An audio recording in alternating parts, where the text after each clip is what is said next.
Today I've been thinking about the environment, not so much the environment that everybody talks about, the green and the global warming and everything else, but the way that we're all affected by the surroundings that we grow up in and how it's changed over the past 80 years. Probably not that much in the initial 40 years of my life, but in the latter 40 years it's probably changed drastically, and it's changing ever more quickly.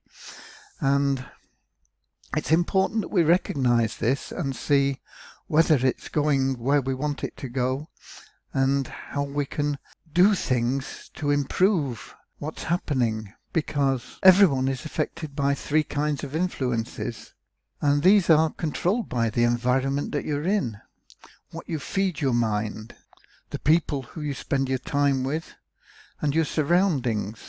And what you feed your mind is largely determined by what's available to feed your mind and the thoughts of the era in which you live and which you grow up. And the way that people think around you is the associates part of it. It's all one big thing, and it starts much earlier in life than we often appreciate. It starts with small children. What are they seeing, and what are they hearing, and what are they doing? Because those three things are going to affect the rest of their lives, how they grow up, what they grow up believing, and how they grow up thinking. And I know that my childhood was mainly spent playing outside with friends, improvised games, or sometimes a little bit more organised, where we played football in the park or cricket, but often just improvised games, hide and seek and kick can and various things. But it was all social integration with your peers.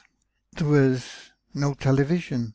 There was radio, and the radio helped you improve your imagination because you had to visualize what was going on. There was no picture there to help you. The same with books. The libraries were important parts of our lives in my youth. My father used to read 2 books a week, and I wasn't far behind him. But today, kids are more influenced by computer games, and much of the games that they're playing are riddled with violence and hatred instead of community spirit and love. Parents seem to be afraid of disciplining the children and teaching them right from wrong and respect for elders. It's now forbidden for the teachers in schools to discipline children, and if they do, the parents come down on them hard.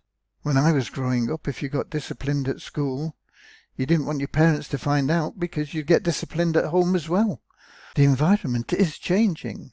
We should make our environment more beautiful, because beautiful surroundings make us happier, more creative and productive.